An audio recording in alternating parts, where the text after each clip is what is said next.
This is Boomer Time, a proactive podcast for baby boomers, about baby boomers, and for people taking care of baby boomers. If that sounds like you, then you're in the right place. I'm Nancy Cogar, an elder law attorney and aging advocate, and this podcast was made just for you. Remember, though, the things we discuss here are not intended to be legal advice, and no attorney-client relationship is established by this podcast.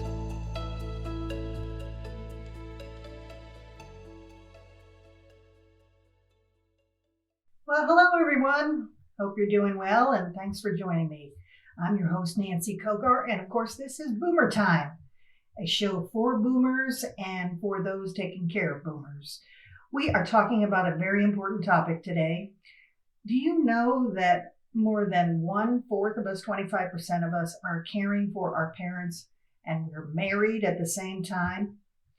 That number is growing too. That means a lot if you're bringing your mom and dad or your in-laws into your home. You know, before you do that, you really need to think about taking steps to protect your marriage. And we're going to talk about that today in this episode. Another number that's important to think about when you're working on bringing mom and dad into the house is, of course, over half of all marriages today end in divorce. So no doubt that kind of stress of caregiving is contributing to that number. Now, I don't mean to be a downer, but this is important stuff, especially if you want to stay married. I've been through it, and I brought a guest today who can attest to all of this. No, he's not my ex-husband. He's my husband, Gary Cogar. Right? Yeah, greetings. We're still married. Greetings.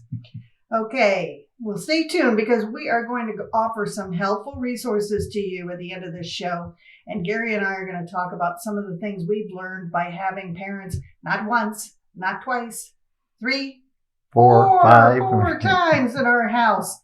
And we're going to share that and try to talk about helping to protect you and your marriage if you find yourself in this role. Hi, honey. Hello. I'm glad you're here today, and I'm glad you decided to come on the show. Me too. Yeah. We're going to share the good, the bad, the ugly with our listeners today, right? Yes, we are. But it's not all bad, right? Nope. We survived. We did. And we've been caring for parents for how many years now? Well, I think your mom, like 10 years. Yeah. And before that, your grandmother. And before that. Kamir and Gavin and my 3 kids. And then your mom? My mom and my dad. That's right. Yeah, it's been a lot. I guess it's been more like 20-something years. And how long have we been married? 25 going on 26. So that's about 80% of our marriage. Yeah, it's true. Yeah, so. And then we had my dad come in and they passed away in our house. And So I think there's some really valuable lessons we can teach folks. You know, I agree. And it was hard. It was hard. Yeah. So, all right. Well, and our marriage made it through all of it. Yeah. Very well. Yeah. Very well. Yeah. It's not easy stuff. Nope. Not easy stuff. So we're going to take a break though, and when we come back, we're gonna talk about this. And we're gonna share some thoughts, and I'm gonna ask you some questions. Okay. Too, so, all right. We'll be right back.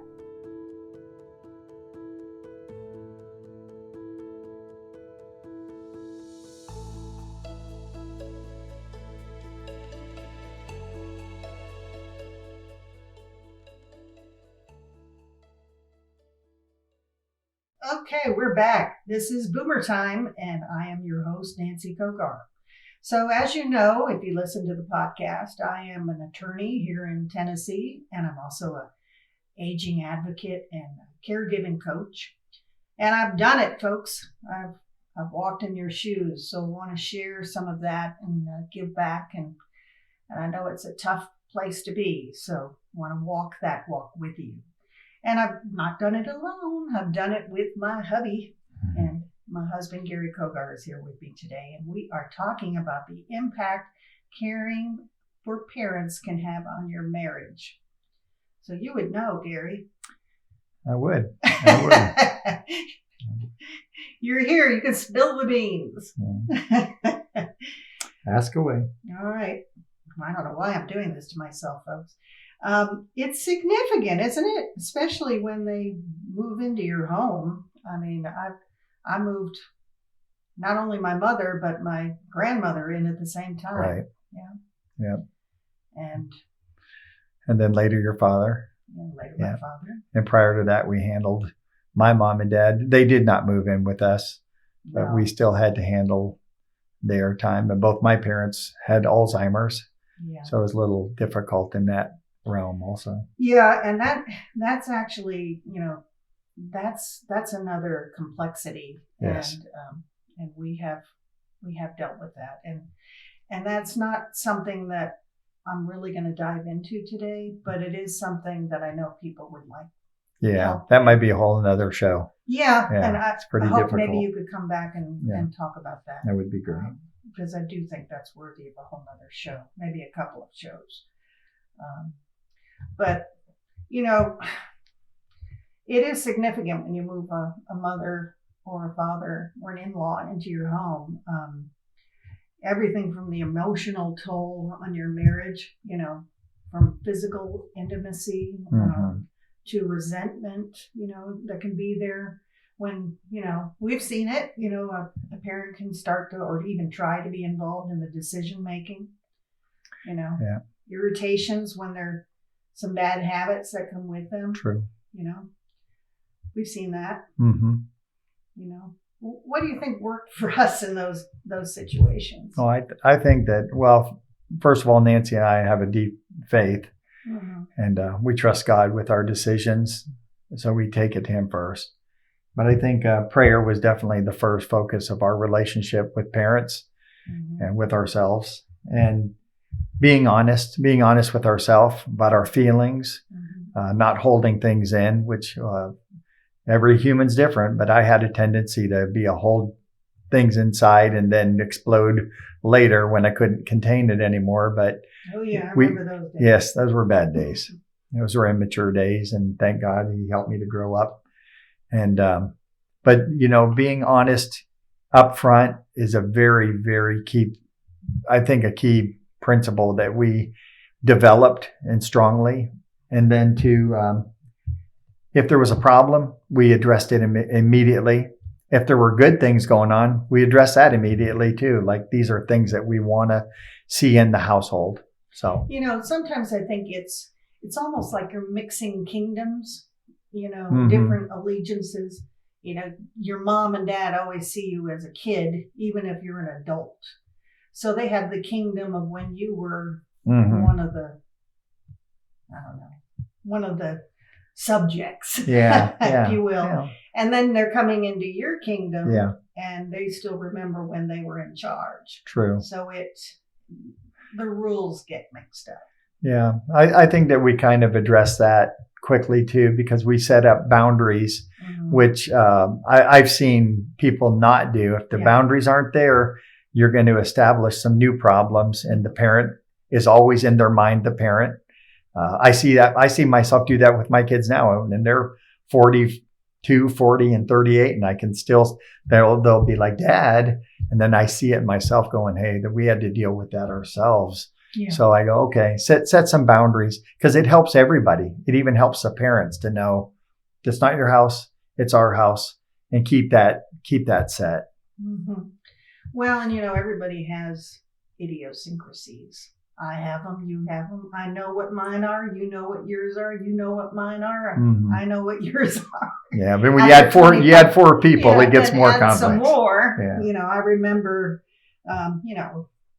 it's those petty things, I think, are what get under your skin sometimes the most. Yeah. I remember, a few situations where my mother said she was going to help. And my mom, I know you're probably listening, Mother, but she has a good sense of humor, right? Where she was going to help us clean the refrigerator out, and it ended up that she was mixing all the different kinds of pickles together. Remember that? Yeah. Sweet with sour and hot with sweet, and it was. And then your grandmother mixed all the cereals together because she thought that would be better. Yeah. And then we had Raisin Bran with Cheerios and, and you name it. And I was like, what is this? She goes, well, I just thought it, but the truth is, I think that they thought that we're helping, but we didn't get mad. We just said, please, let's not do that. Don't do that anymore. Just don't do that. Let's, if you want to eat this box now, that's your box and these are your pickles, but that's not the way we want our stuff. And the other thing was where we put stuff, because we couldn't find things in our own house. And then her mom said, well, I put that in the basement. And we're like, please don't, but it's just, you got to be honest. Mm-hmm. Got to be honest and loving, because you can be honest and then be mean.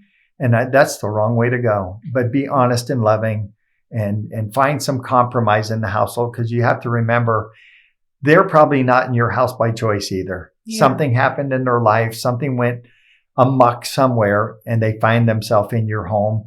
So they're still your parents. Be loving to them as your parents, but be honest but these are the rules of the house here and please abide in them. And I think that sometimes is the problem, a fear of saying something that might hurt them, mm-hmm. Yeah. But you can say it in love. Yeah, you can say it in love. And, mm-hmm. and it is hard to have your own home, tell someone that they're in your home and they're welcome and treat it as their home. But in a way, they know it's not their home. Yeah. You know what I'm saying? And that's hard. Yeah, it's lose difficult. Your independence like that,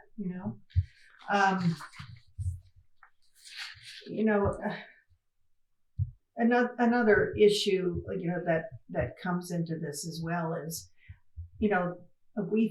our house was set up in a way that we had a whole upstairs to ourselves. Right. Well, eventually. Yes. But one thing I think people need to really think about is before they bring parents in is, how is your house configured? True. How can you create some privacy for you and your spouse? Because that is a critical issue for your marriage. Yeah, I think that getting your parents in your house is not a tiny home situation. I think that could be incredibly difficult.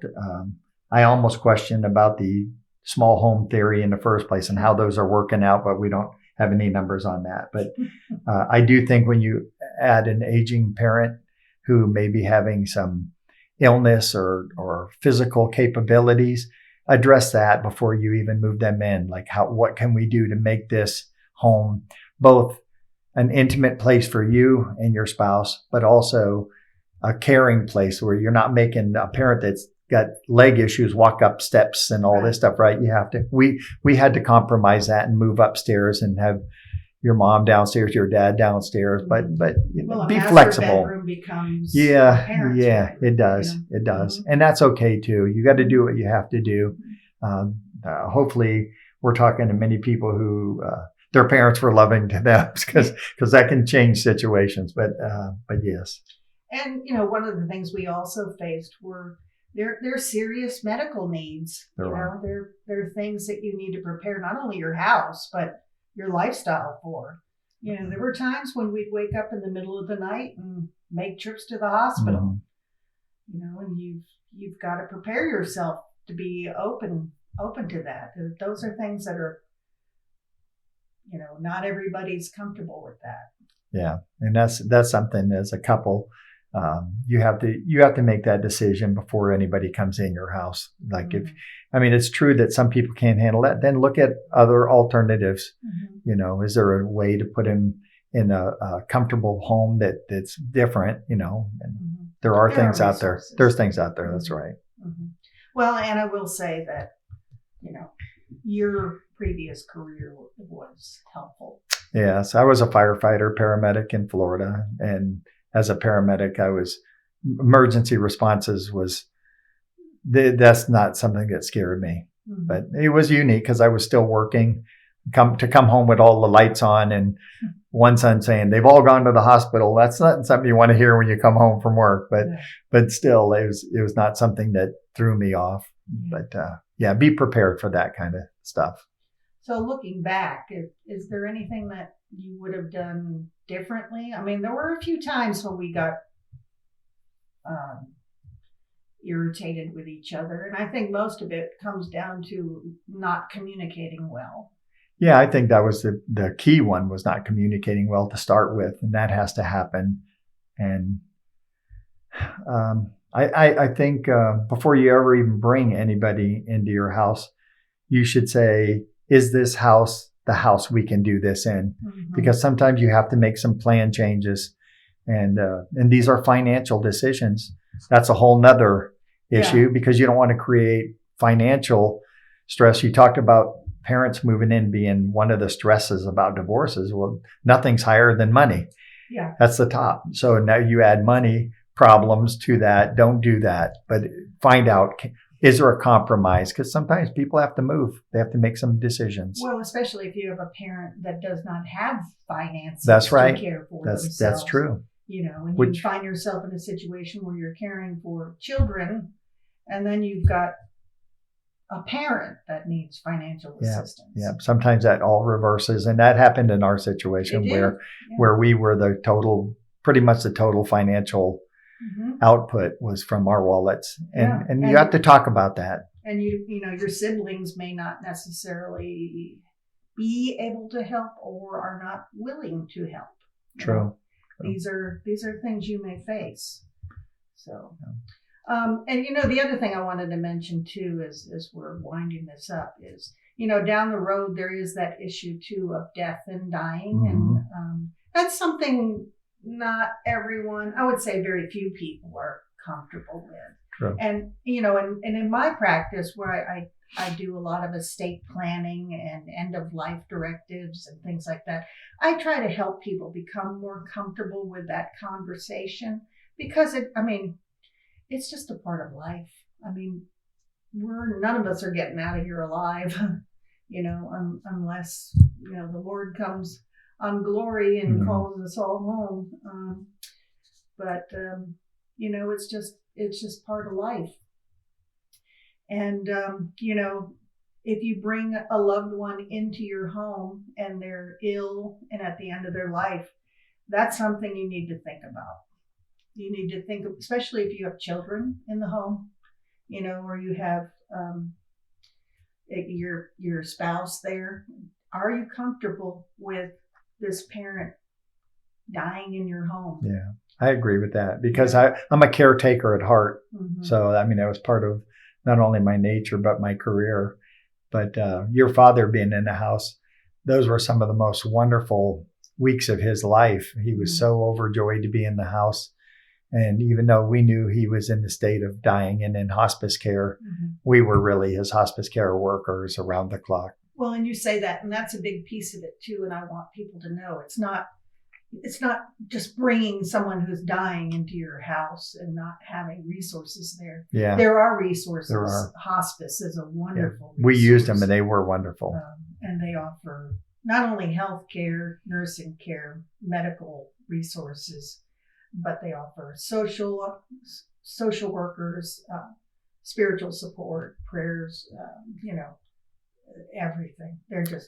I've never heard a bad thing about hospice. Yeah, and I agree. And I think too, for a lot of people that are in the situations that we've been put into, and if they're at the place where they're going to have a family member move in their house, whether it's their parents or their spouse's parents, they should maybe seek some counsel before they do any of that, and get some good advice from professionals that can give them key resources, as you mentioned earlier, because that helps. Because even we could have used some of that stuff, and we figured some of these things out on the fly.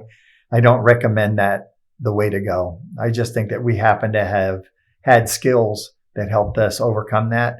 But if I had to look back, I'd say go get that help before you make these decisions, because they're big ones. They're very big ones. And people used to do that more often. That was part of the natural course of life. You had your grandparents in the house and they passed away. Or you were in their house. Yeah, and usually. The family was around. Right. And it was just something that was part of life. So,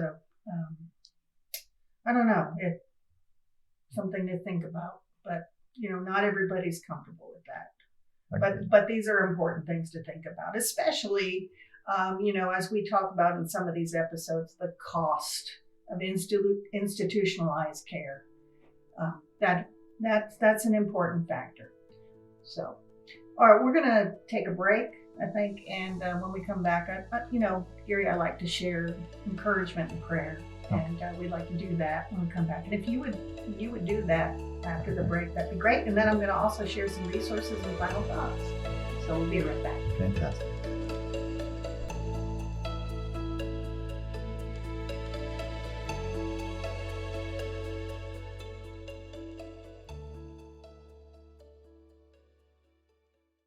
Hi, everybody. It's Nancy and Gary, and this is Boomer Time. And I hope you found this discussion today helpful and insightful. And I really do hope that it gives you some food for thought when you're thinking about bringing parents into your home and, really thinking about, preparing your marriage and how that relates to caregiving for your parents. Because they're both important relationships and they can coexist, but you need to plan. So thanks, Gary, for coming on and thanks not sharing any kind of scandalous information about me. Yeah, good. I don't There's know no of any. scandalous I don't know of any. Yes. You only share the pickle story. Yes. But anyway, as you know, I do believe in encouraging people, and I also believe in the power of prayer, and I know you do too. I do.